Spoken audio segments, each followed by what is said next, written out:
Приветствую всех на нашем аналитическом видеоканале. Сегодняшняя тема – это узаконенная аннексия ингушских территорий.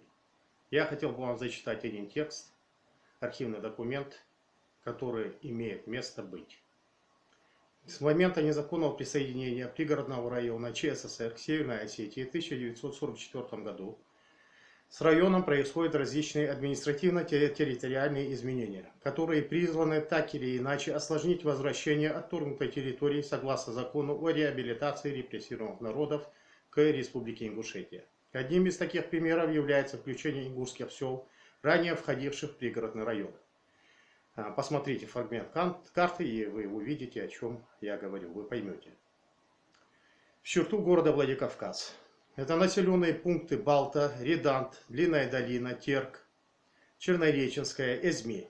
Для недопущения возвращения ингушских беженцев после событий осени 1992 года в первые 4 селения были установлены правила водоохранной зоны.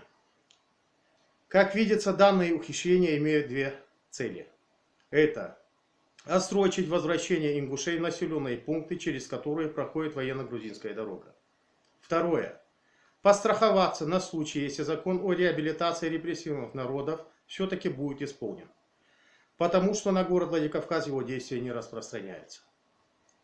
Итак, с этого текста мы понимаем аннексию, узаконенную аннексию исконно ингушских территорий. То есть присоединяя населенные пункты пригородного района к городу Владикавказа, на который почему-то не распространяется закон о реабилитации репрессированных народов, таким образом осетинское руководство намеренно, включая эти районы в состав Владикавказа, исключает возможность, даже при том, если сработает закон о реабилитации репрессированных народов, таким образом эти населенные пункты, по мнению осетинского руководства, могут остаться в составе Осетии. Я глубоко убежден, что все населенные пункты исконно ингушских территорий вернутся в родную гавань. Обязательно. Всем малым народам Кавказа, все, кто поддерживает наш видеоканал, поддерживает риторику нашего канала, аналитического канала, национал-патриотического аналитического канала. Я всех приветствую.